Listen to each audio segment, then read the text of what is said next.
can't beat the summer sun, but let's do all we can to stay healthy this summer. This campaign is brought to you by BEFM, Busan 영어방송.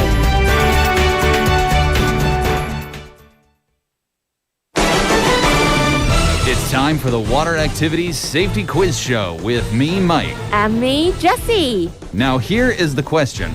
On safely enjoying water activities, listen carefully and guess the right answer. Okay. From the following water safety measures, guess which one is correct. Number 1, always warm up before swimming or going in the water. Number 2, enter the water slowly and wear a life jacket. Number 3, never go beyond the designated swimming area. Number 4, call 119 or a lifeguard on duty if you witness drowning. 뭐지? 1번도 맞고 2번도 맞는 것 같은데. Time is running out. The answer is all of the above. That is correct. All of these options are important in order to safely enjoy water activities. If you keep them in mind, you're bound to have a great and safe summer. Stay with BEFM this summer for a responsible beach season. 김밥 가게 박 사장님도, 문구점 김 사장님도, 우리 부산의 경제를 움직이는 사람들. 우리 동네 작은 가게로 향하는 발걸음이 우리 부산의 경제를 키워가는 한 걸음입니다. 부산 방송광고 발전 협의회.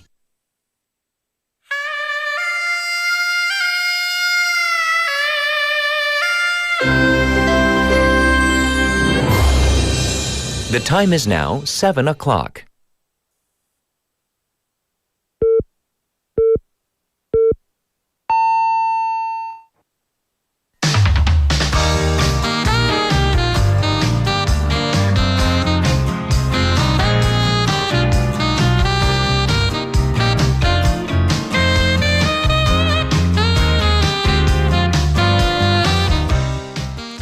Looking out the window this morning, you would never imagine the havoc Mother Nature wreaked over the past several days. The number of casualties will likely rise as almost a dozen people are still unaccounted for.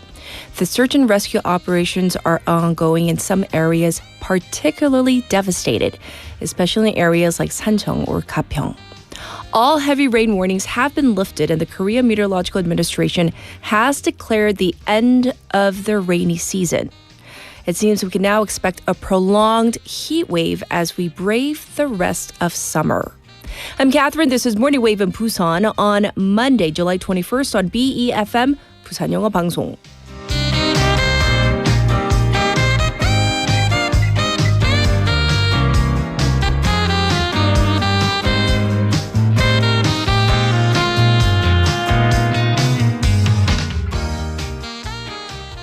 Good morning, Wavers. I hope you're all doing well. First and foremost, hoping that all of you and your loved ones made it out safe during all the storms, wherever you are, because I know we have listeners from all over.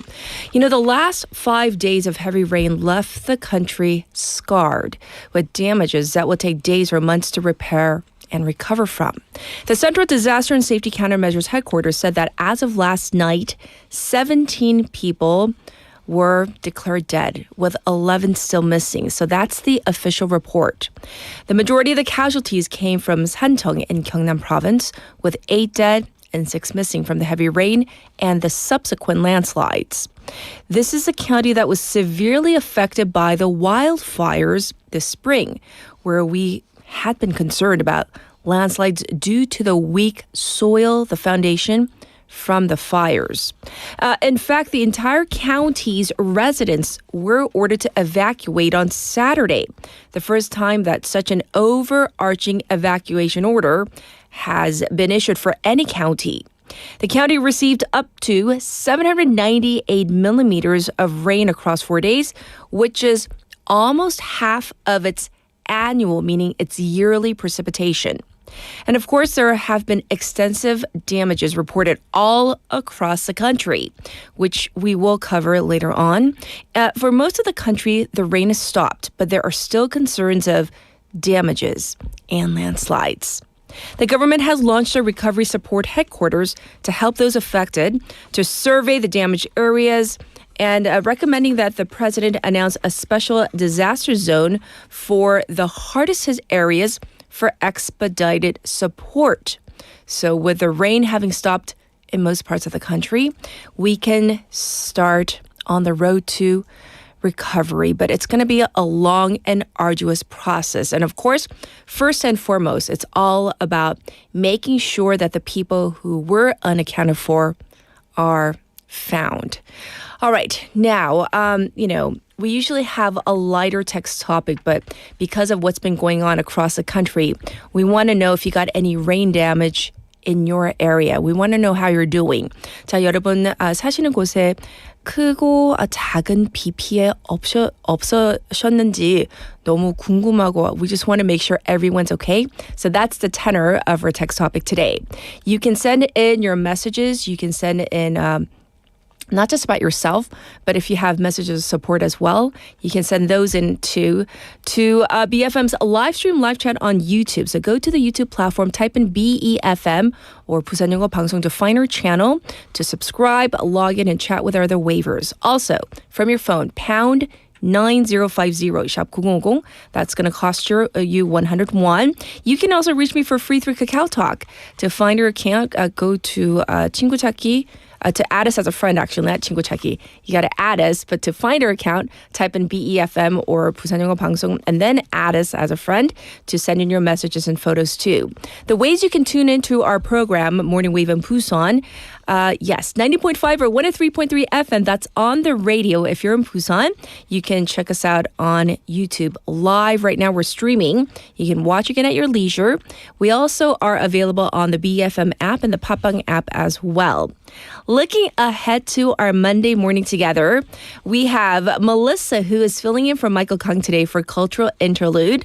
And then we have Claire later on in hour number 2 for News in Depth.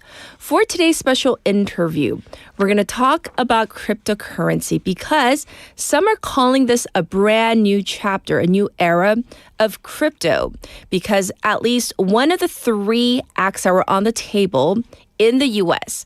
In short, they call it the Genius Act. It stands for Guiding and Establishing National Innovation for U.S. Stablecoins. That actually passed, and President Donald Trump signed off on that bill. So what does this mean for the U.S. and, of course, beyond the U.S. as well? It might affect us here, at least, indirectly in Korea. We're going to find out more about this in hour number 2. I'll be back with News Overview.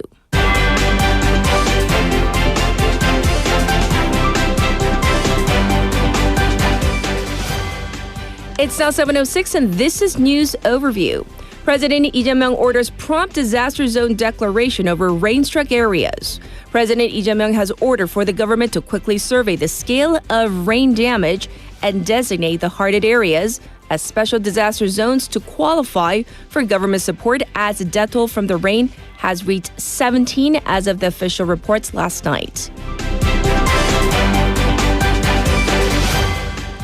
President withdraws nomination for Education Minister pick Lee Jin-suk.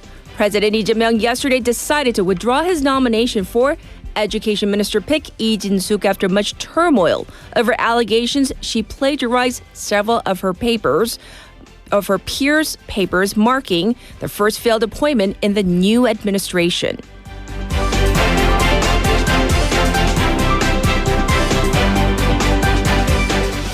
Special counsel detains drone command chief and questions unification minister.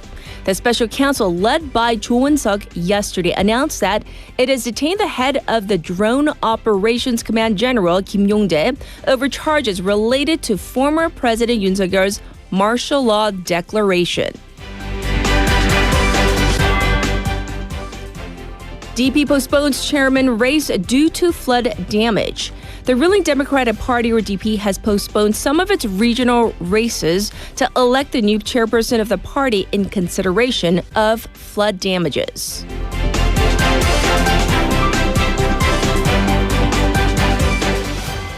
Japanese Prime Minister faces election loss, vows to stay on. Japanese Prime Minister Shigeru Ishiba's Liberal Democratic Party, or LDP, coalition has failed to win a majority in the country's upper house, increasing political instability in the country, while the Prime Minister said he has no plans to quit. This was News Overview.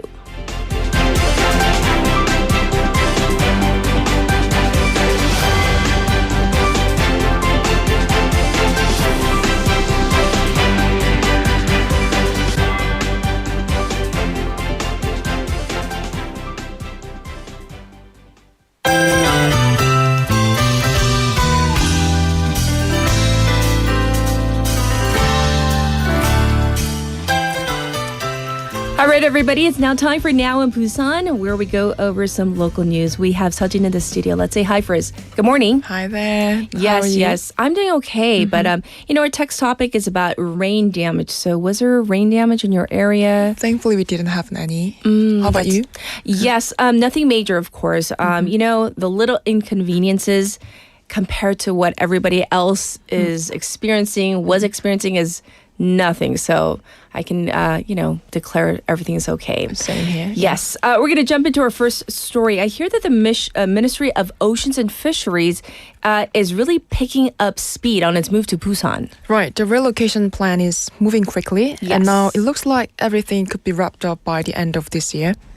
Temporary office buildings have been selected, the labor union has stopped protesting, and new laws are being proposed. So what changed their minds?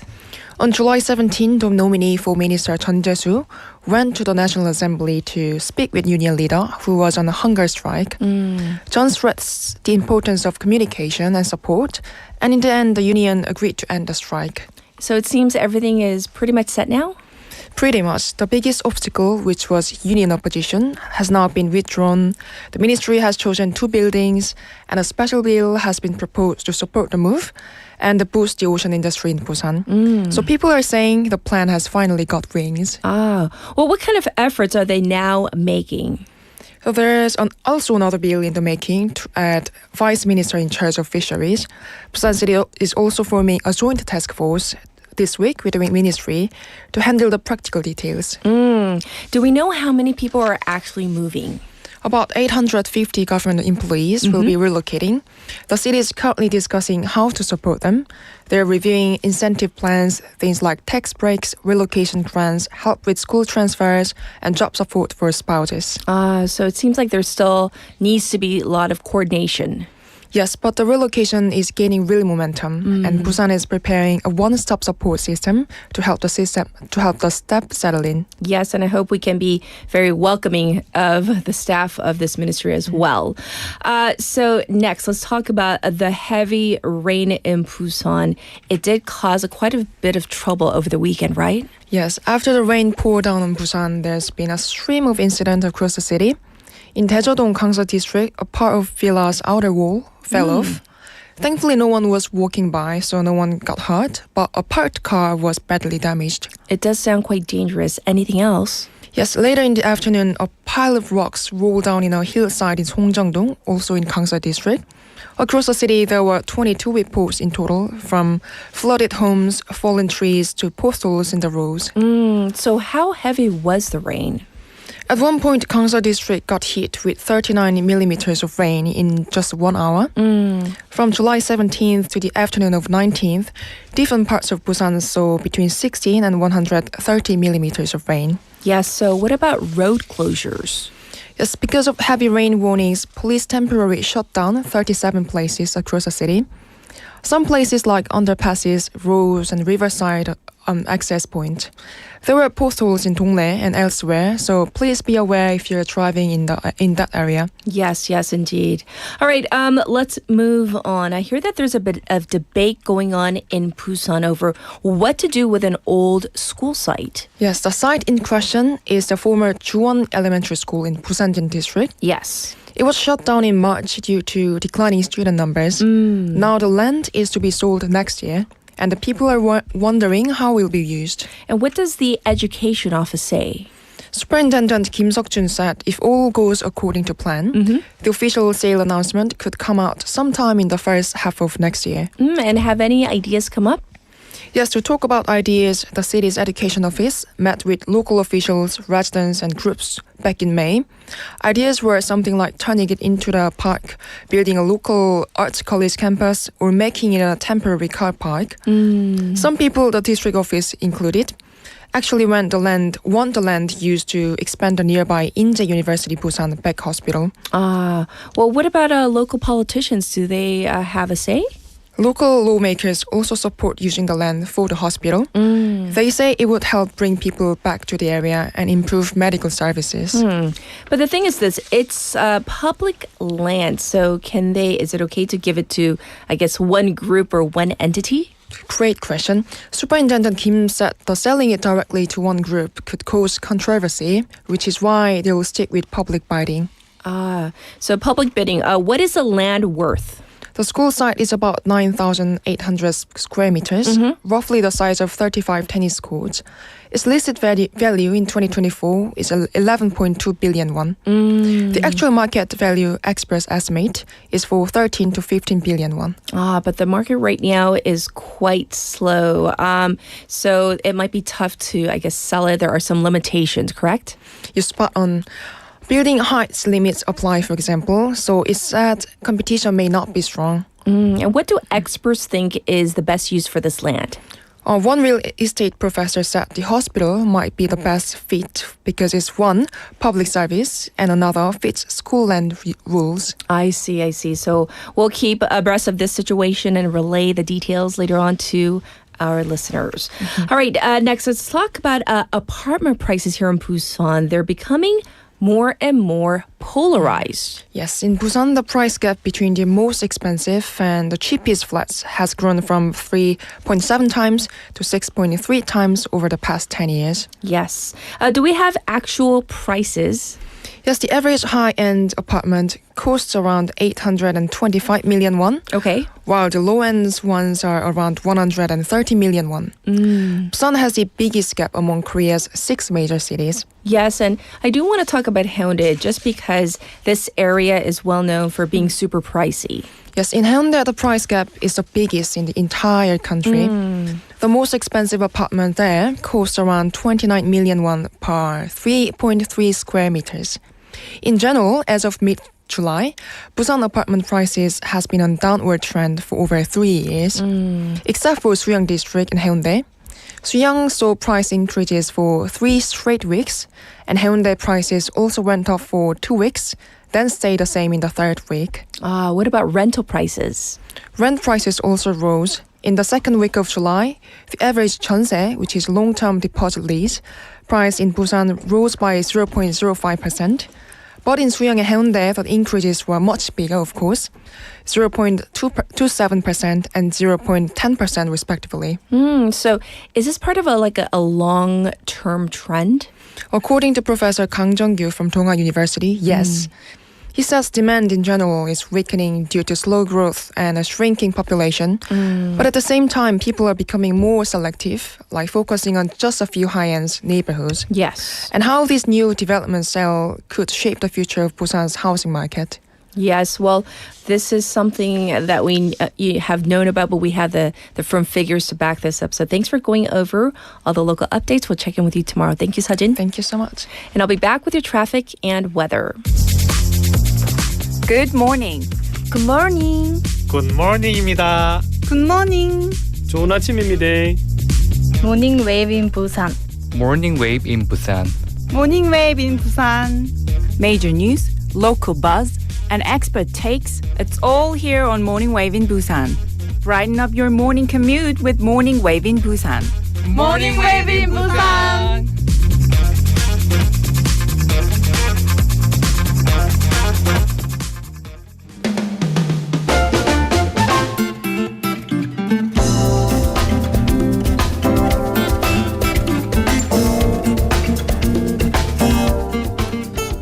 It's now 7:17 on this Monday morning. Let's take a look at the traffic report.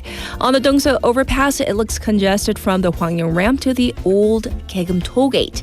Also backed up on Bandakdero from Suktung to Deokcheon intersection. Also slow moving on Luno Samsungdero from Myeongji underpass to Shino Bridge, and slow moving on Gwanmun-dero from Pangnam Tunnel to Baegang Tunnel. Currently, it's 26 degrees Celsius and sunny here in Busan. The real field temperature already at 29. Daytime high will go up to 31 degrees Celsius with chances of showers in some parts of the city in the afternoon. A heat wave impact forecast 폭염 영향예보 is currently in effect. Looking at the weather, nationwide heat and showers forecast across the country, with the southern regions to see some heavy showers. The heat has made a comeback with a daytime high going up to 34 degrees in some parts of the country. This was your traffic and weather.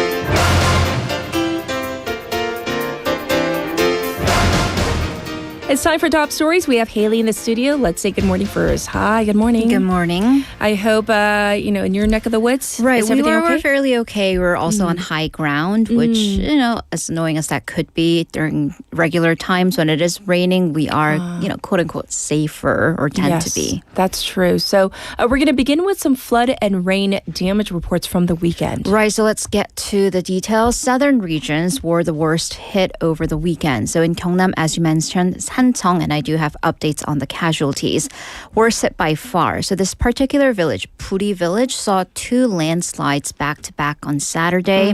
And basically the soil and the silt swallowed up whole houses. So overall, we're looking at 10 dead, 4 still missing, suspected to be buried under the soil. That's as of 3 p.m. yesterday. Search and rescue missions nationwide, they've all resumed as of 7 a.m. this morning. Ulsan and Busan also saw some damages. Taewagang River in Ulsan flooded onto nearby roads and parking lots, with about 50 cars at least having been completely submerged underwater. Right. Moving on to the southwestern area, Gwangju, Jeonnam, and Jeonbuk. That area collectively, they saw up to 577 millimeters of heavy rain. The authorities are still looking for several missing persons in the area. Gwangju, because of that heavy, very much concentrated rain, it wreaked havoc on the roads. 9 sinkholes in 3 days of various sizes. At least 99 cars flooded. The capital area was also affected. A landslide in Gapyeonggun County in Jojongmyeon, Sinsangri tore through 3 houses, leading to them completely collapsing down. 4 people were trapped. 1 woman in her 70s died, and another man found dead amid the flood. 3 others were rescued. This area saw 76 millimeters of rain in just 1 hour early Sunday morning. 2 overall are dead in Gapyeong. We're also seeing reports that a body was found in Pocheon. However, the authorities need to check if it indeed was rain-related. So while I do know that different outlets are reporting on different numbers. Some are higher than what we've reported. Yes. We are going off of the Central Disaster Authority's official figures, which comes out twice a day, once in the morning and another in the afternoon. Yes. Overall, we actually do have updates, speaking of which, from the Central Disaster Authorities. We are now looking at 18 dead, 9 missing. Right. In terms of the material property damage, the Agriculture Ministry estimates some 24,000 hectare of land, which is equal to 34,000 soccer fields, the worth of crops have been damaged, mostly rice and beans. Over 1 million farm animals are estimated to have died, mostly chickens and ducks, but also over 800 pigs and 60 cows. Yes, and so that is the latest we have, and thanks for the update.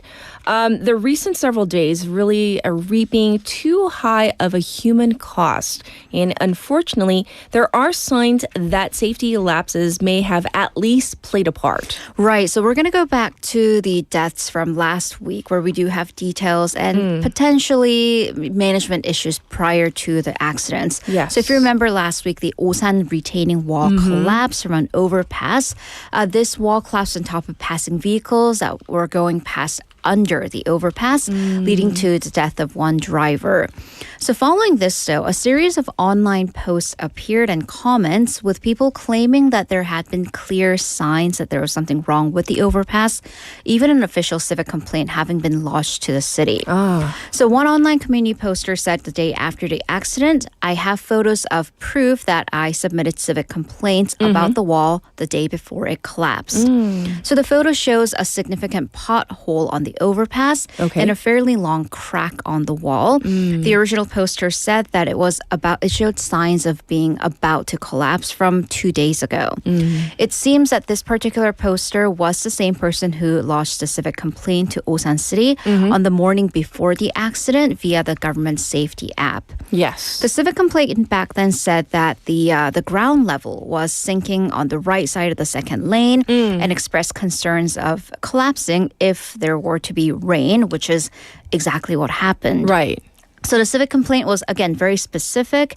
And this particular part was because they knew that that particular part of the overpass was raised with reinforcements and needed prompt action. Another online community post presented several photos from portal sites, the map road view function. So they showed evidence that the walls were fine until 2023, but then they suddenly were just showing signs of like white stuff coming out of the walls and potentially erosion, corrosion from last year. I see. But it seems the city did not take quick enough of an action. Right. So they did take, they're in the middle of taking action, but because of what happened, it's retroactively not quick enough. Yes. So Osan Mayor Lee Kwon-jae said that the city took safety measures on Wednesday and had even selected a company to take care of the further construction. And construction was scheduled for Thursday, but the accident happened on Wednesday, so it just was about a day late. Or excuse me, it was scheduled for Friday, rather. They did restrict traffic on the overpass, but the accident happened under the overpass, so they just didn't imagine that would happen. President Lee Jae-myung asked the same during an emergency disaster meeting last week and asked detailed questions on why the entirety of the area wasn't restricted off. And then 2 people died from road flooding in Hosan. And there were questions as to why that particular road wasn't closed off either. Right. So last week, Chungcheong areas received a downpour, a dumping of water. So a road by Hosan's Cheongjicheon stream flooded in the torrential downpour.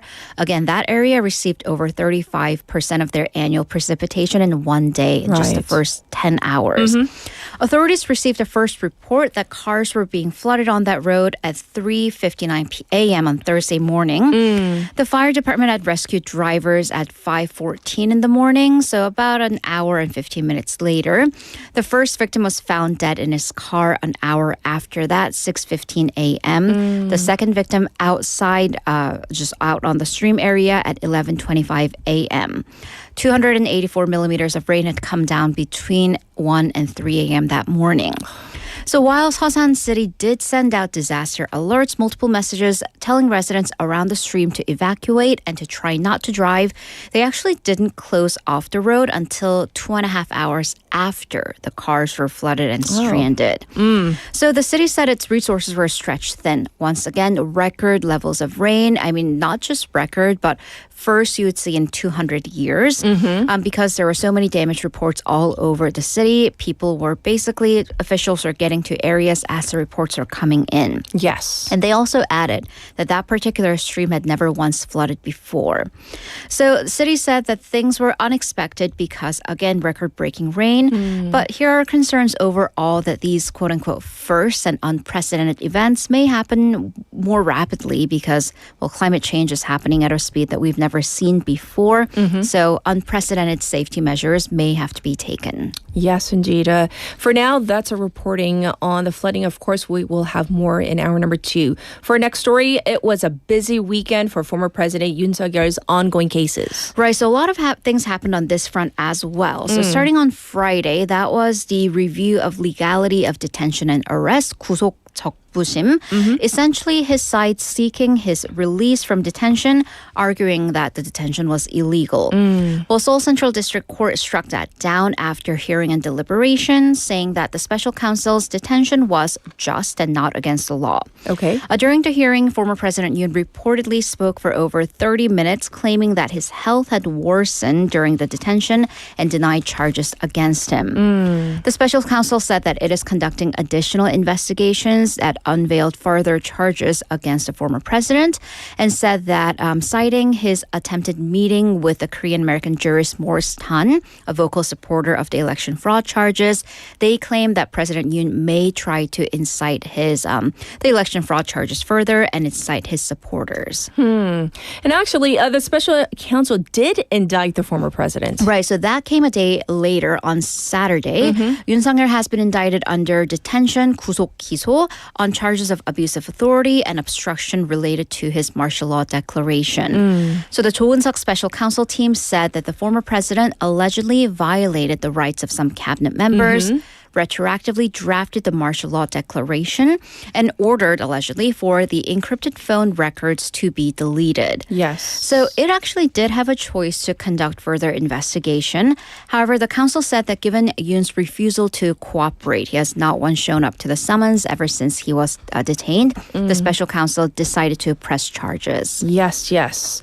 So now moving on to our final story. The hot button issue, one of many, but one of the hottest, is in U.S. politics regarding the Jeffrey Epstein files, where President Donald Trump's supporters are actually getting upset at the administration. Right. So this name just keeps coming back. So Jeffrey Epstein is this incredibly wealthy and influential financier, also a convicted sex offender who took his own life in prison back in 2019. Right.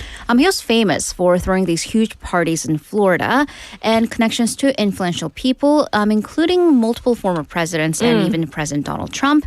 And many women have come forward since then saying that he basically allegedly, quote unquote, supplied them to influential people. Right. There had been conspiracy theories about these so-called Epstein files, and these are this is the term you'll see often, but they allegedly contain the names of its clients list. Yes. So as to then why Trump supporters are angry at the Trump administration. So there had been a lot of hype from the Justice Department and the FBI over these files to release them. Back in February, Attorney General in the States is akin to the Justice Minister here, Pam Bondi. She suggested that there was the document sitting on her desk waiting for review to be released to the public. And then a couple weeks ago, she said she'd been just referring generally to the Epstein case file, not the so-called Epstein list. So kind of backtracking on the more sensational matters. And then they suddenly walked it back with the Justice Department and the FBI saying that they concluded that Epstein didn't really have a client list. Okay. However, the case or story isn't quite going away, at least from the Trump angle. Right. Yes. So President Trump actually tried to make it go away, saying kind of taking this, there's nothing to see approach. He actually had an outburst at a reporter who asked about this, saying with everything else going on, that's really what you want to ask. However, he also blamed some of his supporters, whom he called, quote, some stupid Republicans for falling for this. Well, and then, again, the story isn't coming back. It's actually growing because the Wall Street Journal published a story saying Donald Trump contributed to this kind of bawdy birthday letter when Jeffrey Epstein had a 50th birthday coming up. His girlfriend, former girlfriend, who was also convicted, asked a lot of influential friends to write letters and cards. And this letter from Trump allegedly had this drawing of a naked woman's silhouette and a typewritten personal message. So Trump has since then sued the Wall Street Journal's parent company Dow Jones, and the owner Rupert Murdoch for $10 billion. However, some pundits say, so why is this, a broader political story? Because Trump's whole thing was that he was going to release the Kennedy files, the Martin Luther King Jr. files, the Epstein files, because he is not a part of the quote-unquote problem, the establishment politicians. He's an outsider who's going to make everything clear and transparent. So to some of his supporters, now he is a part of the establishment. And hence the uproar by some of his supporters. Well, thank you for going over all the news. And of course, we'll check in with you in hour number 2. Thank you, Haley. See you in a bit. We are due for a song break. So here it is, a song request from Tejin Waver, Vienna by Billy Joel.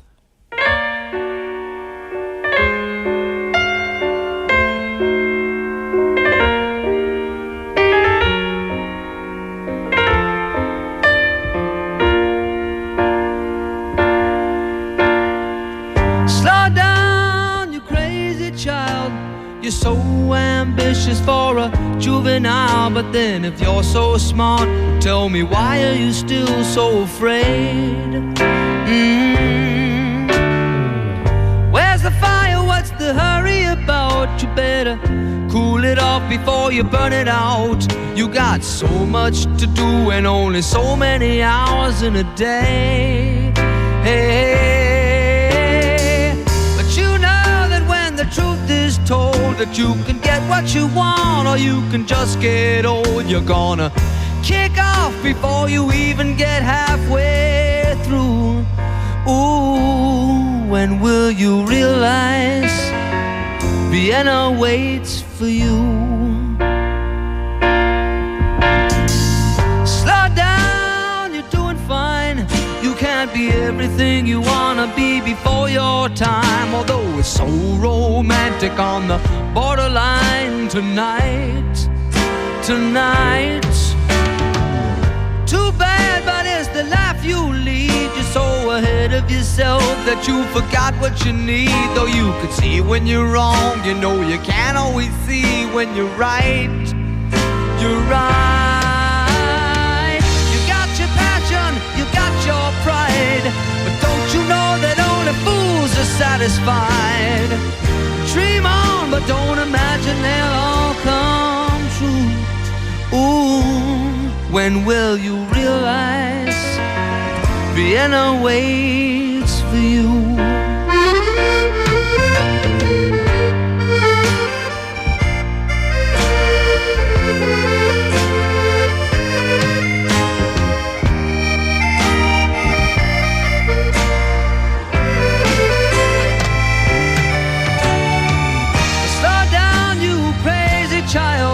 Take the phone off the hook and disappear for a while. It's alright, you can't afford to lose a day or two.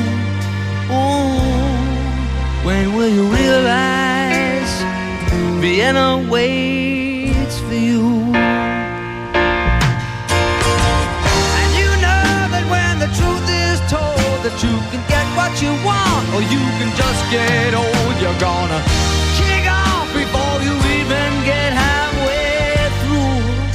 Ooh, why don't you realize Vienna waits for you? When will you realize Vienna waits for you?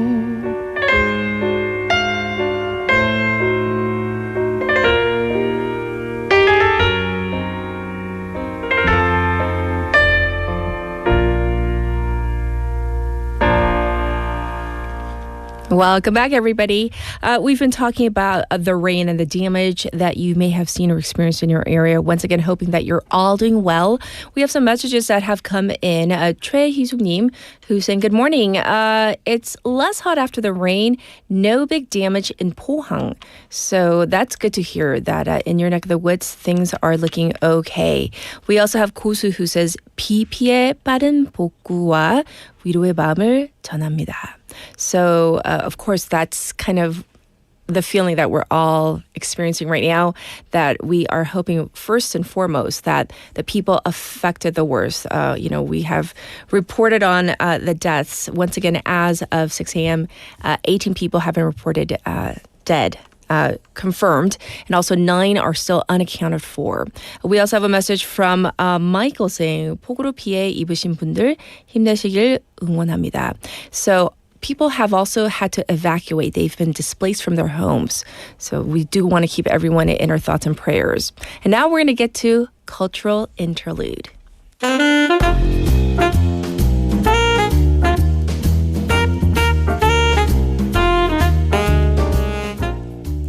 Guess who's here for Cultural Interlude? It's not Michael. He's away just for this week. We have Melissa checking in. Good morning. Good morning. Hello. Thanks for coming in so early. I know it's tough. Early mornings, not my thing, but I'm here. I'm caffeinated, and I'm going to get more caffeine on the way out. Said hello to the coffee shop owner I usually go to on the way in. It's like, see you later. Yeah. All right. So we're going to jump into some of the stories you've brought for us. What do you have? Yes. Okay. Well, some people, it's summer, they maybe are thinking about traveling alone. But, in many cases, it's much more fun to have a travel companion, that completely understands your travel style, adapts flawlessly, and loves you unconditionally. So it's definitely not, your roommate. I'm just kidding.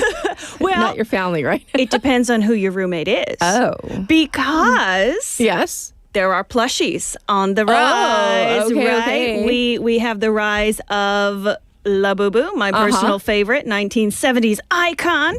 Monchichi, together with the likes of, jelly, koyangi, chi, hamster, and many others. Yes. Plushie travel has become mainstream. Okay, the plushies I get, the plushie, but plushie travel. Oh, yes. Okay. Yes, so there are some Labu memes online who they say, if you haven't brought your Labu to see the Eiffel Tower, do you even deserve your Labu?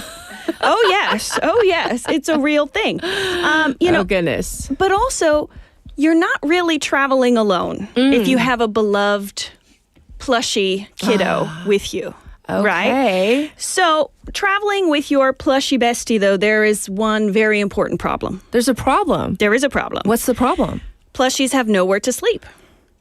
What? Yeah, well, because you could put them in bed with you, but there's a crush risk. You might crush it. Yeah, you don't want to smoosh your poor baby. And also, if you drool when you sleep, you might accidentally get your plushie wet or crusty. Ooh. That's not good. We don't want crusty plushies. No, we don't. So a new trend is popping up in Japan. Hotels offering rooms with little mini beds for stuffed animals or plushies and pajamas or a bathrobe for these little furry VIP guests. Oh my gosh, I wish we had a visual because I'm looking at a visual of it. And let's try to explain what it looks like. So basically, it looks like this plushie has its own compartment. Yes. It's the best way. It's kind of like if you imagine like a half circle that somehow locks into an existing wall, right? Like imagine there were two little wooden decorative posts on the wall and you put this half circle bed in it and then you just add like a little tiny blanket and a pillow and that becomes the bed. So this is a real thing. This is a real thing. This is currently only offered at one Japanese hotel chain in Osaka on a trial basis until December 31st. Sure. You can book any room there, but then you need to let the hotel know you would like to rent the mini bed overnight set for plushies. It will cost you, but only 300 yen. Which is like 3,000원. Okay. So a little bit of nothing. Yeah, right? that's doable. 3,000원. Okay, I can do that. I thought it was going to be like super expensive. No, very affordable. Okay. You do have to return the bed and plushie pajamas once you check out, and there's a maximum 2 nights in a row. There it is. There we have it. Oh my goodness. But if you make a social media post, like what we see there, if you make a social media post using their promotional hashtag, they will give you a special gift. Oh my gosh. So you mentioned that this is a trial, like they're testing it out. Well, how's it going thus far? I mean, are people liking this option, this optional 300 yen, little bed for upgrade. Your plushie? Yes. According to the hotel representatives, the mini plushie beds have, quote, exceeded expectations. Really? So the goal was to attract more Gen Zs, and it has done way more than that. Okay. People have called the hotel's upgrade option affordable and heartwarming. And it looks like China also might be the next to adopt this. So already more than 10 million topics related to this hotel plushie bed trend have spread in mainland China. And this is important because if you've been following the inhyung trends over the years, you know that China was the leading force in many of these. Yes. So Labu, created by a Hong Konger who immigrated to the Netherlands, that little monster was making headlines in China and Singapore a full year before Western countries caught on. Yes. The same with Monchi, right? Hong Kong in particular, they've been having huge Monchi events going all the way back to 2019. So based on that, I would venture a guess that if Japan continues and expands this plushie overnight package set and China also adopts something similar, we just might have plushie mini beds coming to a hotel near you very soon. I don't know. Is it going to catch on here in Korea? I sure hope so. This is a need. This isn't a want. This is a need. Of course. You would go in Korea, the 호캉스 with we know that you have many, many babies. Yes. Oh, yes. You're the mother of many, many babies. Many furry babies. Yes.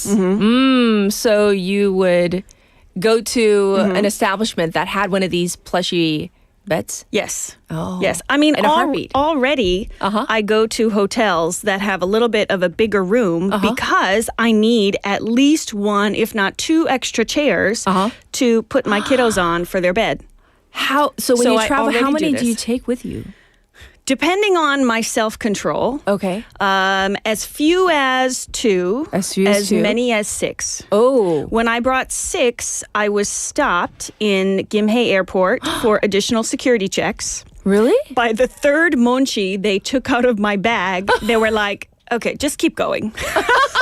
So I was like, well, you're the one who wanted to search my bag. It's not my fault. You keep pulling out, plushy monkeys. Right, whatever. Right. The joy is now spreading to you, TSA. Apparently. Yeah.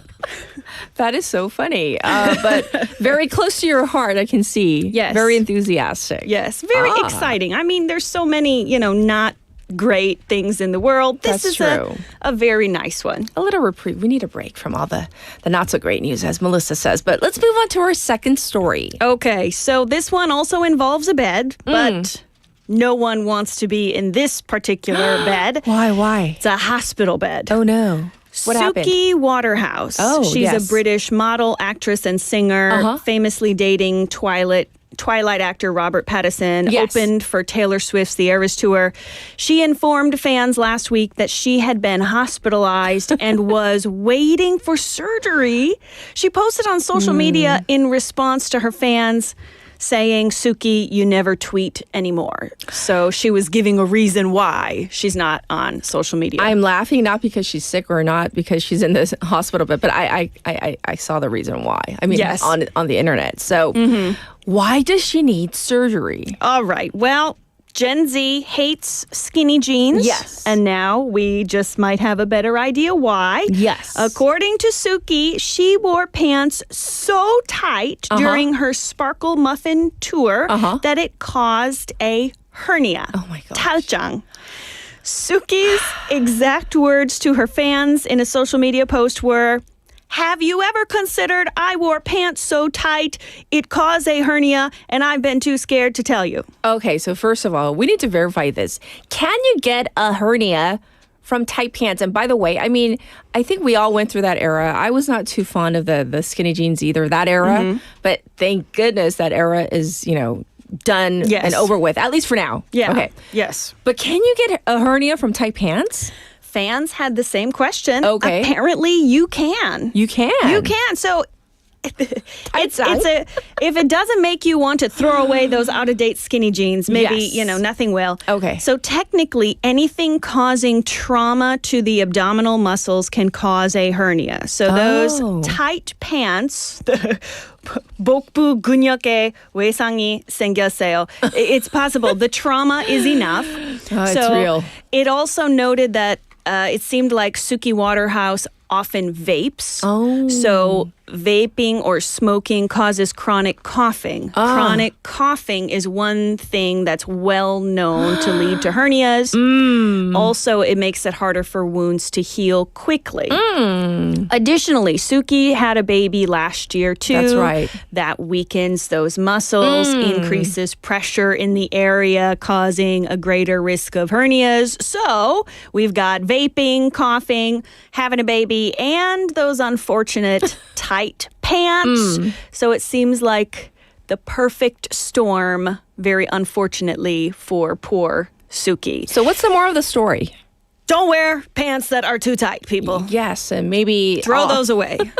Throw them away. And the combination, the vaping, the coughing, having a baby, plus the tight pants, that made it worse. Yes. Yes. Now we know. Gen Z is onto something. If your pants are not baggy, switch. Yes. Throw them away. Yes. Okay, on that note, we're going to get to our final story. So what's this one about? Well, I'm sure you've covered Donald Trump's huge and sweeping tariffs many times on this show. So one consequence of those tariffs is Americans' morning cup of joe. It's getting more and more expensive. Last month, roasted coffee beans were up 12.7% in the U.S. Instant coffee, that is the priciest. It increased even more, 16.3%. And that's just year on end. So just from last year, 16.3% more expensive. And those increases were before the 50% tariff on Brazil takes effect. Since Brazil is planet Earth's #1 coffee producer, that likely means Americans might not be able to afford their current coffee habit. But we need caffeine. Yes. Especially here. You're up very early. Oh, yeah. You got to be just, get like an IV of caffeine. So Americans might be turning to an old classic source of caffeine. It was popular in the 1700s. 1700s. Caffeine. Is it, are we talking about tea? Yes. Okay. Yes. Okay. Back in, this is good. Your high school history teacher is very proud of you right now.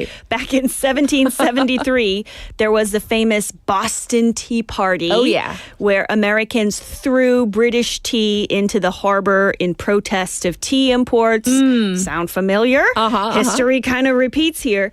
So at that time, still wanting caffeinated teas, colonial Americans started drinking yapen. So yapen has many names. It was called Liberty Tea in the 1700s. More recently, Carolina tea, Christmas berry. If you're wondering why it has this Christmas nickname, it's because this plant is a type of holly on evergreen trees. Oh, really? Yeah. So evergreen trees, usually what we use to make, big bushy Christmas trees. Yes.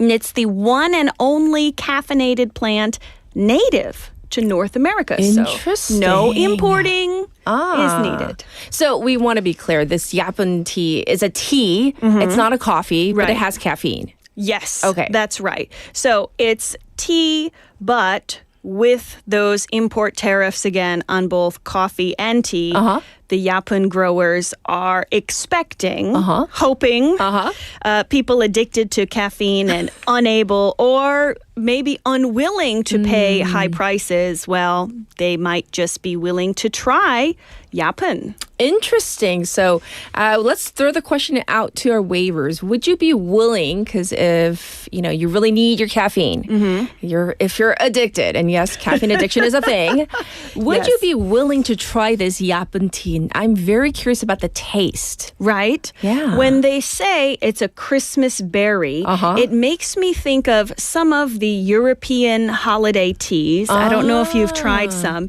They almost have like the essence of glue wine, right? The mulled wine. Okay. But it's a tea. And it's like spiced. Imagine cinnamon plus maybe some mulberries. I don't actually know what's in it. Okay. But it makes me imagine maybe a holly berry might have this same taste. Interesting. So we went from Plushies, and by the way, the Plushies it's not just a cute little bed, but, being able to use because you have to return like the pajamas. That's really, really cute. And then we also talked about too tight pants, bad for. And we have a question here. Jetstar says, "What is the word hernia?" Yeah, it's hernia, HERNIA. Just to confirm, that is how it is spelled. Right. And then we went finally to yapen because yes, it might be more expensive to get your cup of joe. Well, we're going to call it a wrap for today. Thank you so much for filling in for Michael. We do appreciate it, and you can go back to bed. Yes. It's always a pleasure to be here, but I will get more coffee. All right. Thank you, Melissa. Everybody, this was Melissa for Cultural Interlude for this Monday. Now it's time to say goodbye just for hour number 1, though. We'll be back for hour number 2 with this final song, 널 생각해 by One More Chance. Enjoy. I'll be back at 8.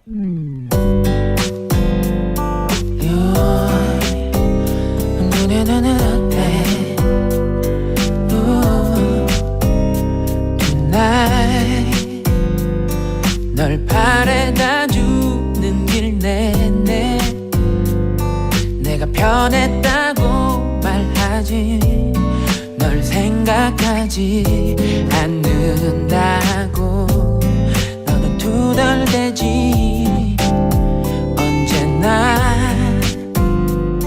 넌 사랑이 설레임이니 내겐 사랑은 익숙하면 너를 떠올리는 그 시간을 따로 두진 않아 늘 널 생각해 그래 널 생각해 바쁜 하루의 순간 순간 그 순간 눈 네가 보여 모두 보여줄 순 없지만 조금은 너도 느끼잖아 늘 널 생각해 매일 널 생각해 잠이 들어 꿈꾸는 순간도 내 앞에 있는 그런 너를 생각해 기억나 내가 처음 고백했던 그날 멋진 이벤트도 없었지만 날 받아준 널 내 가슴에 늘 지금처럼 늘 널 생각해 그래 널 생각해 바쁜 하루의 순간 순간 그 순간 눈 네가 보여 모두 보여줄 순 없지만 조금은 너도 느끼잖아 늘 널 생각해 매일 널 생각해 잠이 들어 꿈꾸는 순간도 내 앞에 웃는 그런 너를 생각해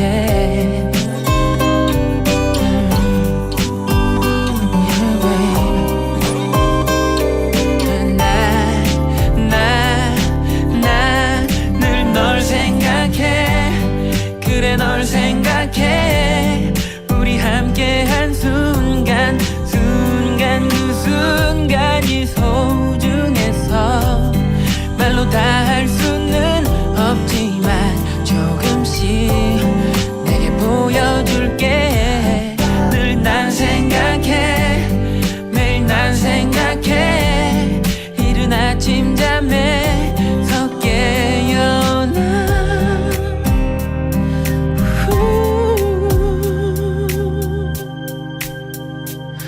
이 세상에서 가장 행복한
반드시 시속 30km 이하 서행, 스코존 내 불법 주정차 금지, 차량 출발 전 앞뒤 좌우 살피는 습관으로 어린이가 안전한 도시를 만듭니다.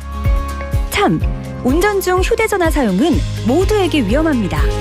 우리 모두를 위한 교통안전, 나부터 실천하면 모두가 안전해집니다. 어린이가 안전하게 뛰어놀 수 있는 부산. 아이 키우기 좋은 도시는 우리 모두의 미래이자 희망입니다.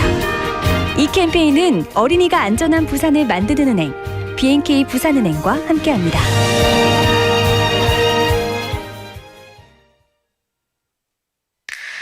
Welcome to Busan. Let me show you around.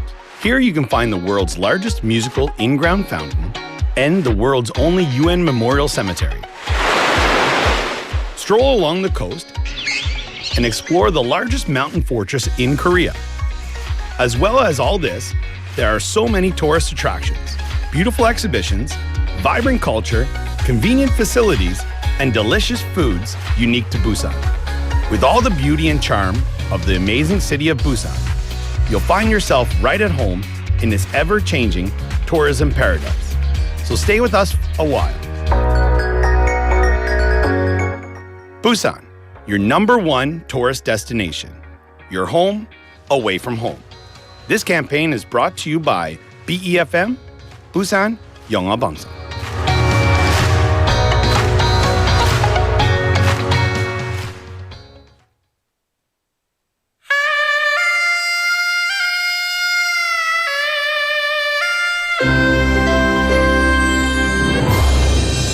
The time is now 8 o'clock.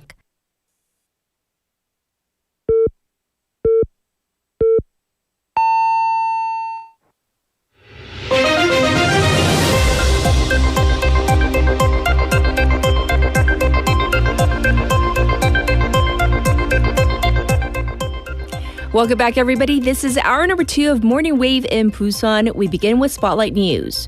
President Lee Jae-myung orders prompt disaster zone declaration over rain-struck areas. President Lee Jae-myung has ordered for the government to quickly survey the scale of the rain damage and designate the hard-hit areas as special disaster zones to qualify for government support. According to the latest official count by the Central Disaster and Safety Countermeasures Headquarters, as of 6 a.m., 18 people have died in 5 days from the rain and 9 are still missing, with the number to be updated as search and rescue missions continue. Prime Minister Kim Min-seok yesterday ordered for the Agriculture Minister Song Mi-ryung to visit Sancheong, the worst affected county, to draw up support measures, and further directed Interior Minister Yoon Ho-jung to visit the affected regions today to meet with the residents.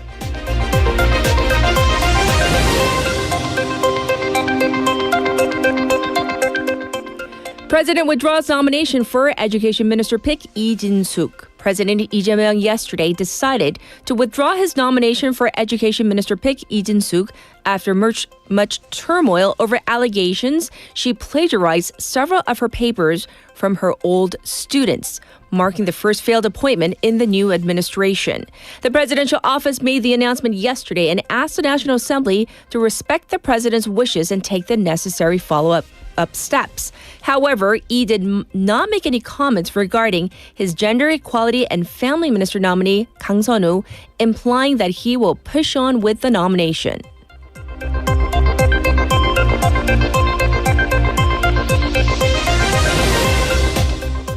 Special counsel detains drone command chief and questions unification minister. The special counsel led by Cho Eun-seok yesterday announced that it has detained the head of the drone operations command general Kim Yong-dae over charges related to former President Yoon Suk-yeol's martial law declaration. The council detained Kim without warrant on Friday and has sought a warrant for his formal arrest. Kim faces allegations of having dispatched drones to North Korea under Yoon's orders to justify his martial law declaration last December. Meanwhile, the special counsel's investigation is picking up speed as the team questioned Unification Minister Kim Young-ho yesterday as a witness for the cabinet meeting that allegedly took place before the declaration of martial law.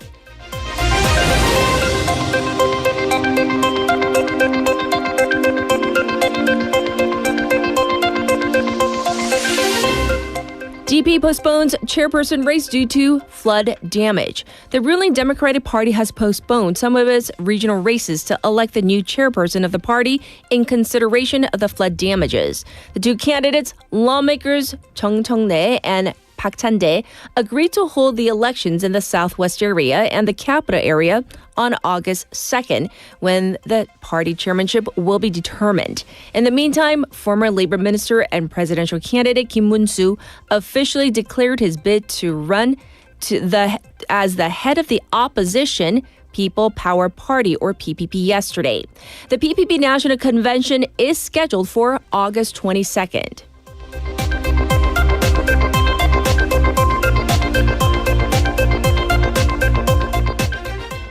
Japanese Prime Minister faces election loss, vows to stay on.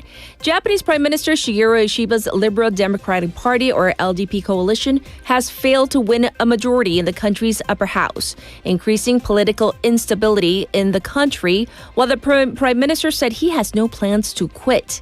According to local media, the LDP won 38 seats out of 124 open seats in Japan's upper house, and its junior partner Komeito just 8, putting their total at 46, short of the 50 seats needed to maintain majority. This follows a previous loss in the more powerful lower house last year. Prime Minister Ishiba said that while he accepted the harsh results, his focus was on trade negotiations with the U.S. And this was Spotlight News.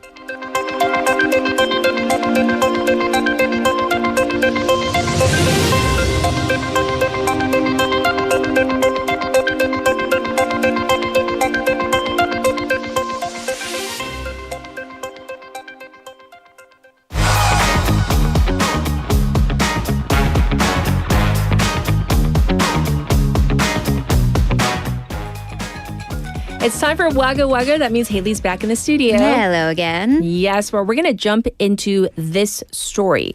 A shooting in Incheon that has killed one person. Right, so a shooting in South Korea, which was quite shocking. This story is currently unfolding.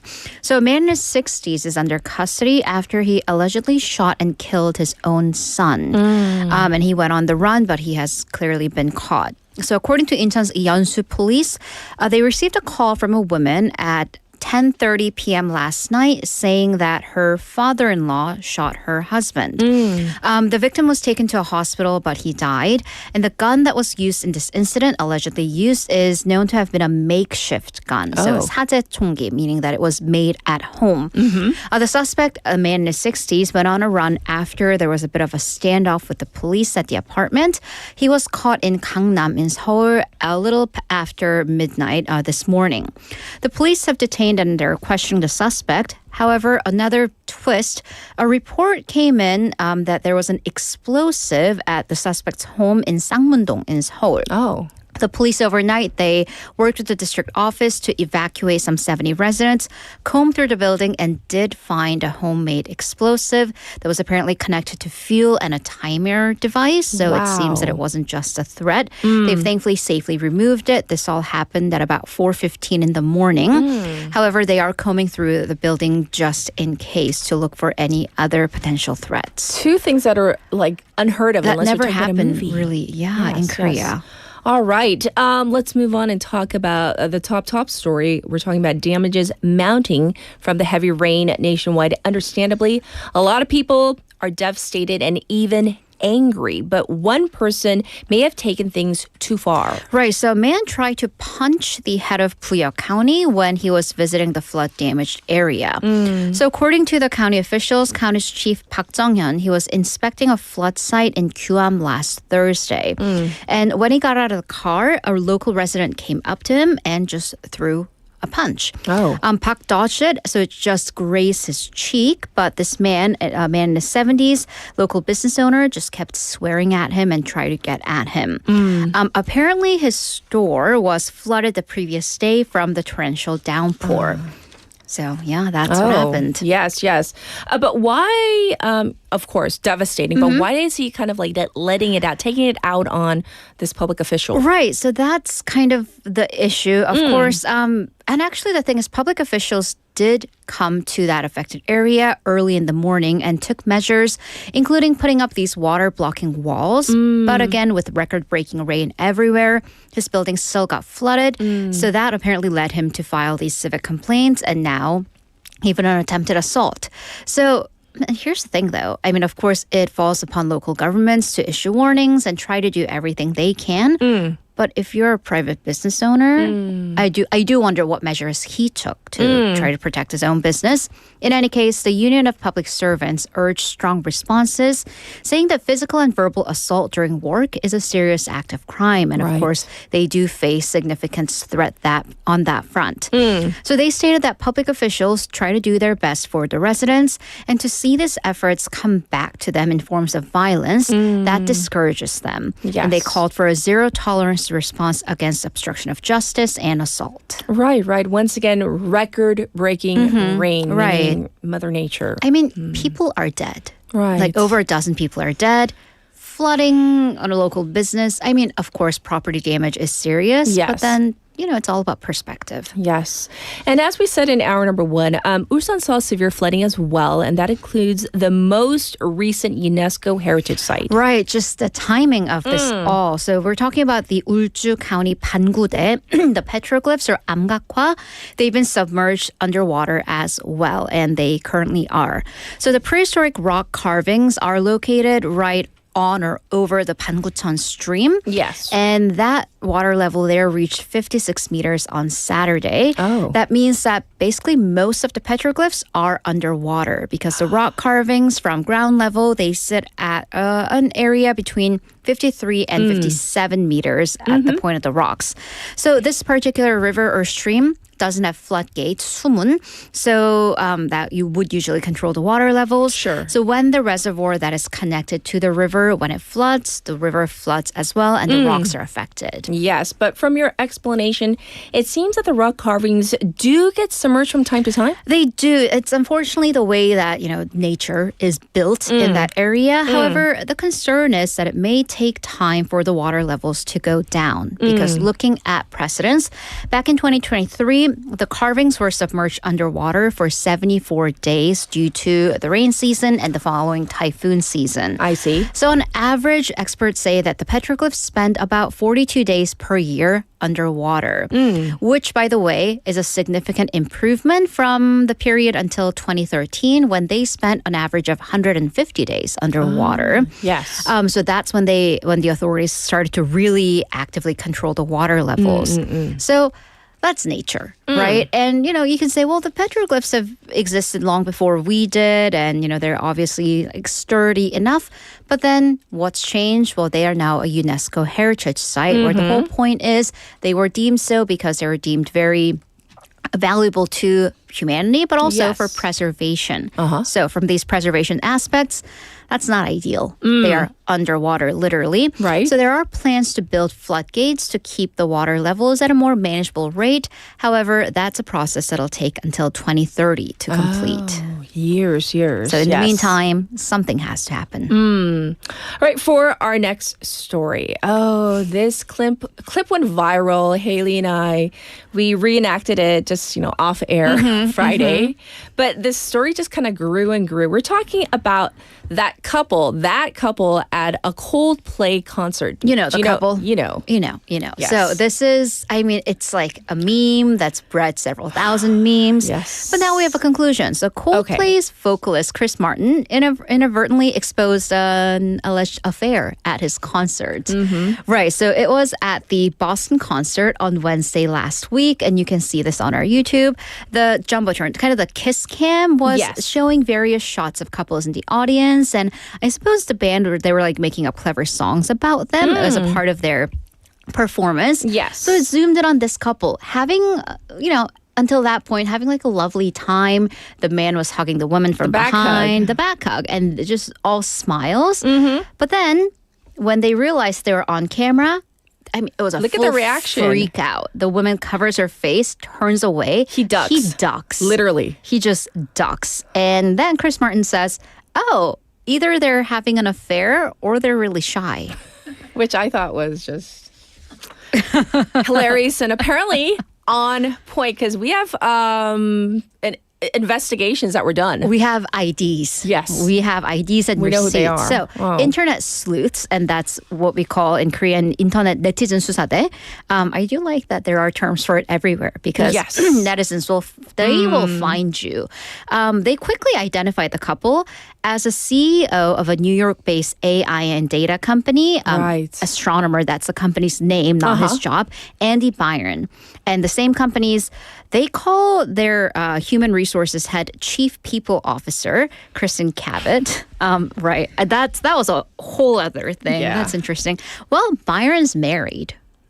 I mean, at least, okay, I won't say that. That's mean. He's but yeah, married, he's and married. apparently I heard she is too. If the internet sleuths She are- was. She was?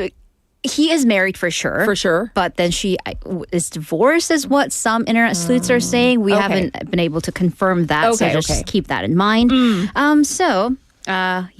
According to after being several days of being kind of the most famous or infamous man on the internet. Yes. Byron has resigned from his post. An astronomer released a statement saying that Byron has tendered his resignation and the board accepted. The company's statement said on Saturday, as we stated previously, we are committed to the values and culture that have guided us since our founding, and that the leaders are expected to set the standard in both conduct and accountability. And recently that the standard was not met. Yes. And by the way, I mean, we're not trying to like harp in on this couple. It's a whole moral ethics thing. That's an ethics thing. But then it's also a CEO and a HR chief. They're having a relationship and an what affair. about his wife? Exactly. She probably found out through the internet like we all the did. worst way. Yeah.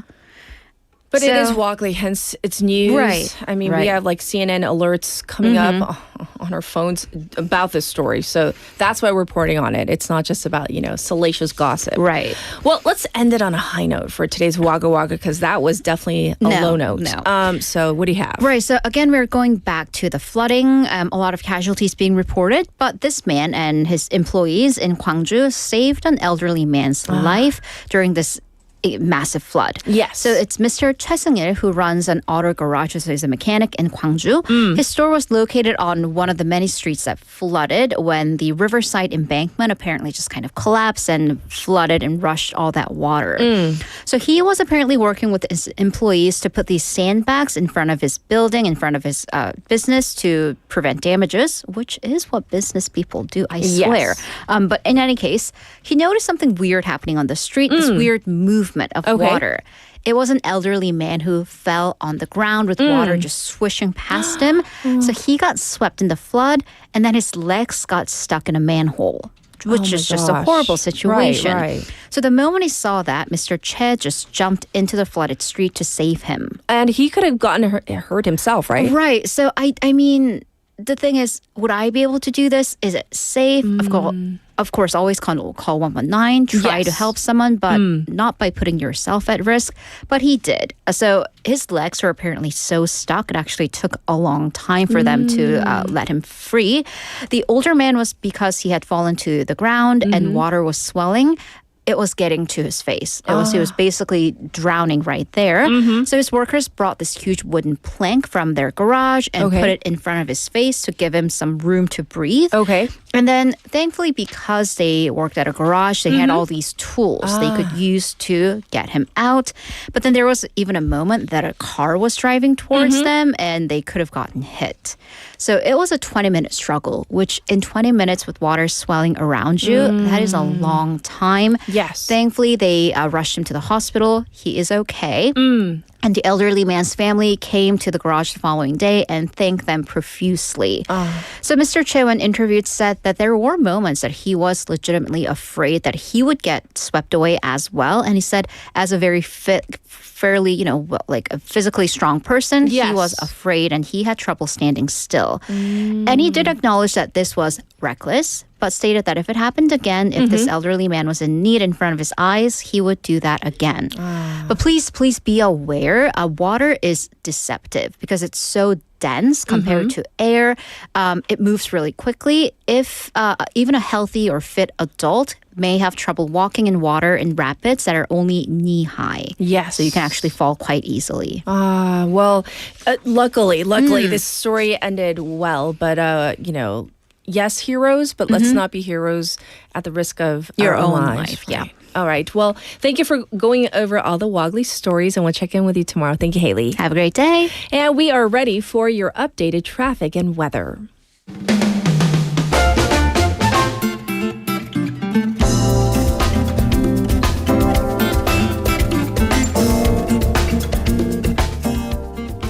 It is now 8:18. Here's your traffic update. An ambulance has broken down on Byeongyang coming into the city right by the Wondong ramp.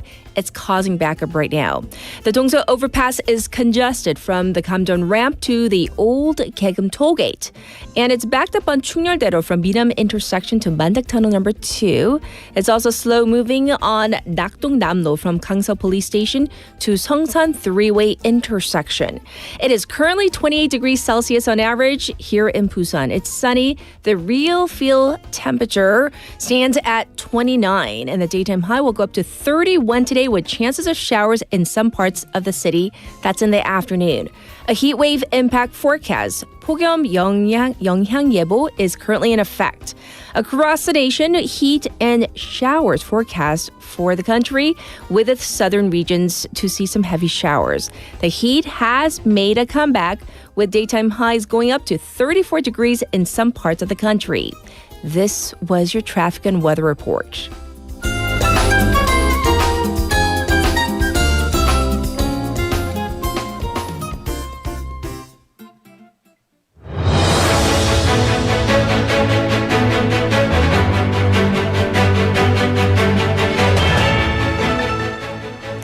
It's time for your special interview on this Monday morning. During the so-called Crypto Week in the U.S. Congress, marking a pivotal moment in the country's approach to digital asset regulation, lawmakers, backed by the Trump administration's push to position America as a global crypto capital, advanced several key bills, and among them, the Guiding and Establishing National Innovation for U.S. Stablecoins. The moniker is GENIUS Act. It's an acronym, which President Donald Trump signed off among three bills, and it has established as the country's first federal framework for stablecoins. So there are two other acts also in the pipeline, but let's find out more about what this may mean for the future of cryptocurrency in the U.S. and beyond. So joining us today is Professor Yesha Yadav Milton, our Underwood Chair and Professor of Law and Associate Dean at Vanderbilt University. Thanks for joining us today.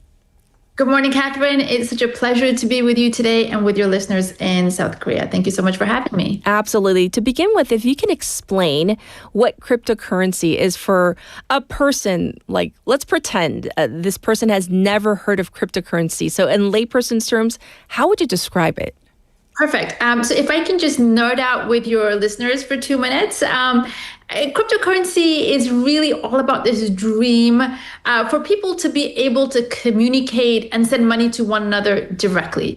In other words, you don't have to go through a bank. You don't have to have the governments kind of surveil what you're doing necessarily in every single step.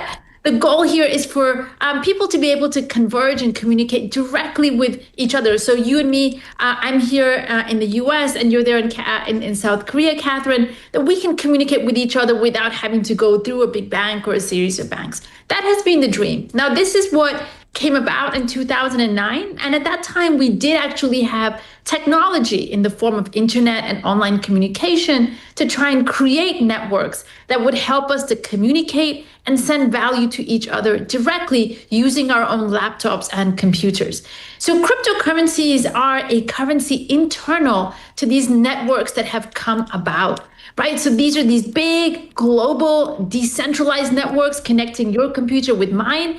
And a cryptocurrency is basically an online currency that is native to each of these different networks. It is used to pay for goods and services that these networks might provide, as well as reflect how useful that network is and just how much of a store of value it can be. So that is the classic way in which to describe Bitcoin as well as Ethereum. Maybe your listeners have heard of that. Yes. But there's a kind of quick crypto I just wanted to give you a quick primer on, which is this notion of a stable coin. Now, as you know, Bitcoin goes up and down a lot. The price changes a lot. But stable coins are designed to do the opposite thing. They're supposed to stay stable. Each token that is issued is supposed to be matching a dollar or a won. It is directly pegged 1-to-1. And so this is supposed to be an easy way to send money using these big, deep global networks instantly, very cheaply, and without necessarily having to go through the banking system. That is what a stable coin is. These things have taken off big time. It was essentially nothing in 2019. Today it's over $150 billion worth of value that is in these stable coins. Thank you for explaining so thoroughly about cryptocurrency and also in particular stablecoin. We have a better understanding of it now. So if you can walk us through the major crypto legislation, especially with the Genius Act, from what I understand, he already signed into law, President Donald Trump. So if you could start with that and we can talk about the other acts as well. Sure. Now, the big issue here in the US was that crypto has grown to what is essentially a $4 trillion asset class. Stable coins are becoming very mainstream. And at the same time, there was no real regulatory framework to oversee what any of this, how any of this would really work, for regulators to really understand what was going on. And indeed, the US had taken a back seat here. So Korea has been very much on the forefront, setting standards, developing these innovations. And so the worry in the US was that many innovators would go abroad to jurisdictions like Korea, for example, and that regulators here would miss out on all of this action. And so the stablecoin bill is the stablecoin act rather now is the first of its kind to create a framework for these stablecoins, these instruments that are designed to function as money, for these to be issued, for regulators to know who is issuing them, that the people who are issuing these currencies, these stablecoins, are in fact good for the claims that they're issuing. So what that means is that if they're promising to pay you $1 for each token, that they actually have the assets to back that promise up. So this is the legislation that's going to standardize this. And what this means is that two things. One, institutions now, banks, insurance companies, crypto companies can jump in, issue new stable coins to the public. Yes. In addition, the US is now trying to become a key standard setter with this new law globally. Now, as you know, Catherine, Korea is working on its own stablecoin legislation. So having this now in place is something that allows the US to potentially talk to regulators in Korea and say, hey, look, this is what we did. So maybe you guys can also think about your way of doing it that could look to some of the U.S. examples. And what about the next one? Clarity, it's a bill. It hasn't been signed into law yet. What about this one? Oh, that's a hard one. That's a really big one. So This is all about stable coins, right? This is all about a pretty discrete sector of the market that we can all kind of get our hands around. The market structure bill is about everything else, right? How to really think about the big crypto exchanges. So for example, in Korea, you have Upbit, Bitdam, all of these other exchanges, how to think about overseeing and regulating them. Who should do it? In the US, it's very controversial which agency gets to be in charge. And this bill is trying to create standards for that.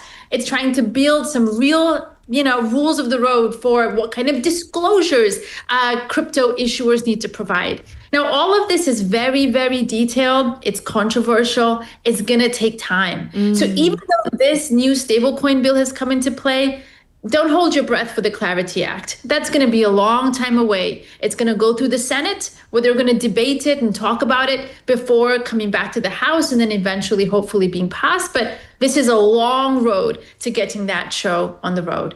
Now, the last bill, Catherine, that you had referenced is one that's an anti-CBDC bill. Yes. Now, the is very much, lots of lawmakers do not like this idea of a digitally issued dollar by the central bank. They don't like the idea of the central bank issuing $1 digitally because they think it's going to affect privacy. And so this is a bill that's designed to ban that completely. Well, now that we have a better idea of the Genius Act and the two other bills, I'm kind of curious though, Professor. The whole idea of, I guess, the allure of cryptocurrency for some people, especially in the very beginning stages, was that it was anonymous and there was no government regulation. But in essence, there is regulation now. Is there not? Yep, absolutely. So the initial conversation we just started with is that this is a way to transfer money outside of government oversight without the banks.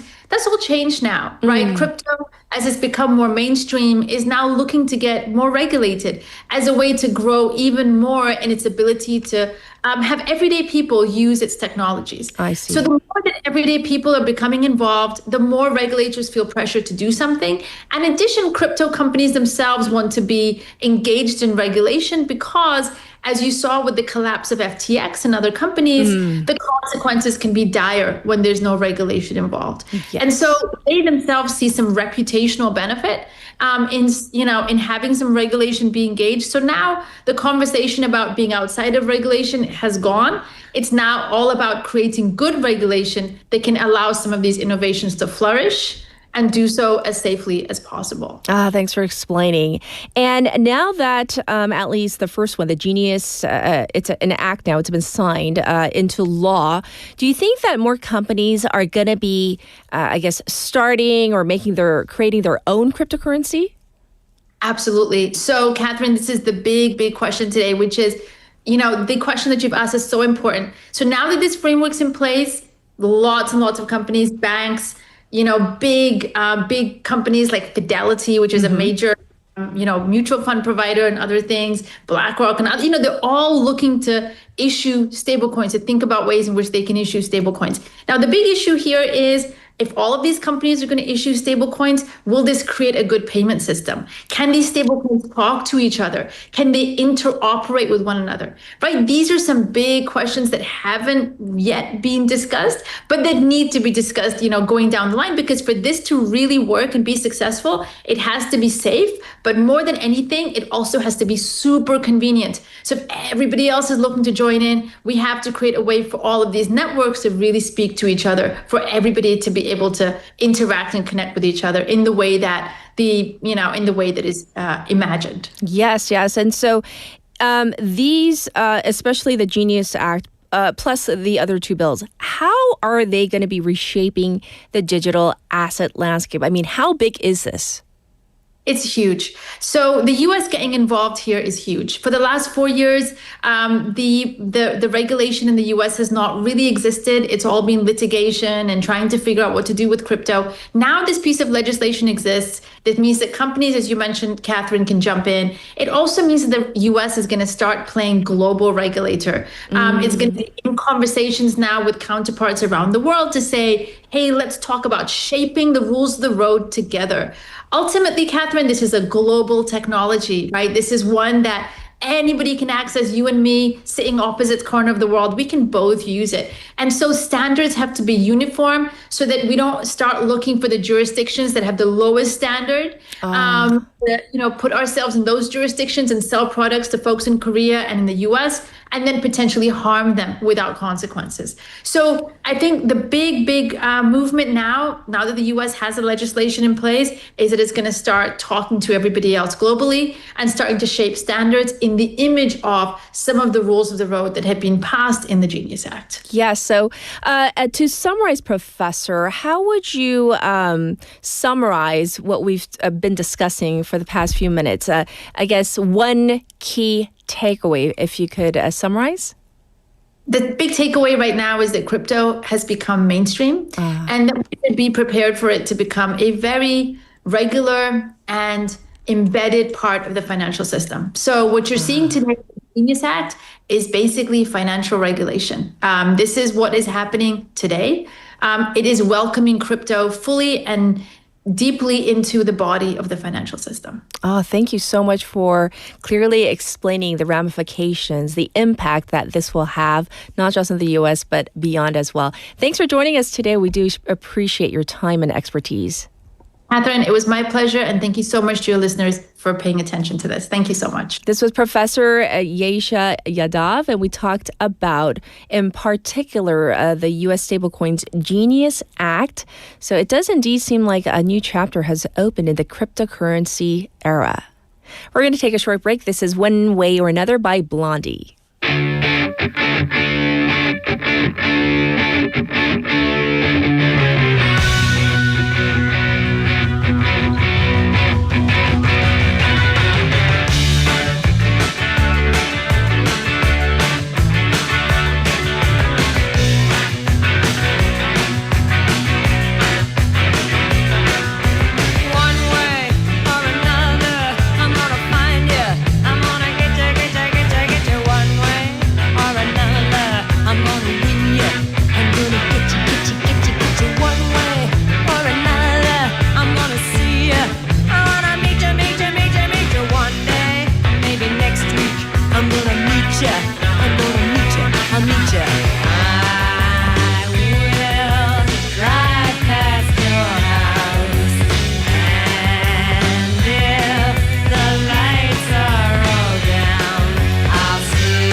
It's time for News in Depth, and for this we have our BFM newscaster Claire. She's in the studio with us. Let's say hi first. Good morning. Good morning. I hope you had a good weekend and you're no major damage from the rain or anything like that. Oh yes, luckily, thankfully. Yes. Yes. But today we're going to begin with this news. Of course, all throughout the morning we've been talking about the rain and the flooding and, of course, the devastation. But this story has to do with something very practical, money. The government has just launched a new support program, and it's called the Livelihood Recovery Consumption Coupon. So let's talk about this. Many people, I'm sure, have heard about it, but who is eligible? That's right, Kat. This program is part of a broader government initiative to boost the local economy and ease household burdens. It's called a 민생회복 쿠폰, 소비쿠폰, or Livelihood Recovery Consumption Coupon. It's basically a one-time financial aid measure where every Korean national, regardless of income, will receive a subsidy, but the amount you get depends on your financial status. Yes. So how much are we talking about here? So here's a breakdown for most people. The standard amount is 150,000 won, 15만 won. But if you're in a lower income group, or you'll get more. Recipients in the financially vulnerable groups, like those in the second lowest income tier or single parent household, will receive 300,000 won, 30만 won. And for people on basic welfare, that amount goes up to 400,000 won, 40만 won. I see. So there is this sliding scale based on need, it seems. And are there any bonuses? Oh, yes. And this part is about regional support. If you live outside the capital area, excuse me, that means not in Seoul, Gyeonggi, or Incheon, you'll get an additional 30,000 won, 3만 won. And if your address is in one of the 84 designated rural or population declining areas, you'll receive an extra 50,000 won on top of that. Yes. Okay, so is that where Busan comes in? Exactly, because Busan is outside the capital region. All registered residents here get an additional 30,000 won on top of the base amount. So in Busan, general citizens receive 180,000 won. Financially vulnerable groups or single-parent household receive 330,000 won. Yes. Basic livelihood security recipients receive 430,000 won. It's a meaningful boost aimed at encouraging faster local spending and supporting our neighborhood shops and markets. Right, and I do want to apologize to the listeners for those of you who had any were inconvenienced with the streaming. We had some technical difficulties. It seems like everything's okay, so wanted to apologize there. So, going back to the story, that is quite comprehensive. How do people apply for this? So applications open today, July 21st, and you can apply either online or offline. But for this week only, there's a rotation system to avoid overloading the system. It's based on the last digit on your birth year. Yes. So if your birth year ends in 1 or 6, apply on Monday today, 2 or 7, Tuesday, tomorrow, 3 or 8, Wednesday, 4 or 9, Thursday, 5 or 0, Friday. Okay. And everyone can apply on weekends, but only online. Offline offices are closed then. So it's a good way to avoid, of course, like the long physical lines. But where can people apply? Where exactly? So if you want to apply online, you can go through your credit card company's website or app. Many major apps like Kakao Pay, Naver Pay, or Toss are also supporting it. Okay. If you prefer in-person service, you can go to the local bank branch that partners with your local card company. Yes. You'll need ID, of course. If you're applying for a prepaid card or local gift certificate instead of a credit card charge, then visit your local community center. They can issue a paper voucher or load a card on site. So you have options, whether it's online or going in person. But what about people who cannot apply for themselves? For example, the elderly or people with disability. Great question. If someone is elderly, people with disabilities, or otherwise unable to visit in person, they or their family can call their local district office and request a visiting application. A city employee will visit their home to help them apply and later deliver the card or certificate. Also, legal proxies are allowed in some cases. For example, a parent can apply for their minor child. Okay. Or if someone is hospitalized, a family member can apply on their behalf, but they'll need ID, a letter of authorization, and proof of relationship. Okay, so that's good. Are there any special steps for children or military personnel? Yes, for children born after January 1st, 2007, the application must be submitted by their legal guardian, usually the head of household listed on their resident registration. Okay. And for active duty soldiers, they can apply using their standard ID or their 나라 사랑 card. And since it can be hard to travel from their base, they're also allowed to apply by mail. If needed, a family member can apply on their behalf using a photo of a signed authorization form instead of the original document. Right, and people have been asking me this question. Can foreign residents also get this coupon? Oh, yes, in some cases. Yes. While foreign nationals are generally excluded, there are exceptions. If you're a registered resident living with at least one Korean citizen and are covered by national health insurance or medical aid, you're eligible. Also, even in all foreigner households, those with permanent residency, which is F5, marriage migrant status, which is F6, or refugee status, F2-4 can apply as long as they're enrolled in health insurance or medical aid. Yes, yes. Well, what about people who were overseas during the application period? A great point. If you were abroad but returned to Korea between June 18th and September 12th, you can still receive the coupon. Okay. Just make sure to submit an objection request with your travel records and complete the application by the deadline, which is September 12th at 6 p.m. So don't delay if you're just getting back. I see. Well, are there any cases where someone can't apply? Yes, if someone passed away after the June 18th reference date, they're not eligible. No personal or proxy applications are allowed. Okay. Even if the coupon was already issued, the remaining balance must be returned. But there's one exception. If the deceased was the head of the household and there's a minor in the same household, the unused balance can be converted to a paper or card type regional gift certificate or prepaid card for the minor to use. I see. So it's good to hear that, it does seem very inclusive as much as, especially with people who might have disability, for the military personnel, etc. But let's talk about any deadlines we need to be aware of. Yes, the coupon must be used by November 30th.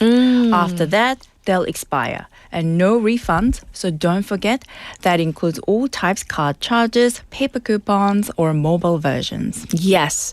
And now we need to know any restrictions on where people can spend these funds. Oh, definitely. The idea is to support small businesses. Okay. So you can't use it at large supermarkets, 마트, or department stores. Okay. Chain convenience stores are allowed, but only the franchise ones are run by local owners with sales under 3 billion won a year. And you cannot use luxury goods, of course, gold bars or imported electronics, even at allowed stores. Oh, okay. So that's something also to keep in mind. So not an imported electronics, even though that store might be, designated allowed, yes. Okay. So what if I go to, for example, a self-service kiosk? Or, order via app, because that's so common these days? That's quite an important question. Kiosks and table order systems are generally not eligible. Okay. Because the payment goes through centralized platforms that don't record the actual store's location or income. Same goes for delivery apps. They're not allowed unless you meet the delivery driver in person and pay using the store's own credit, like card terminal. I see.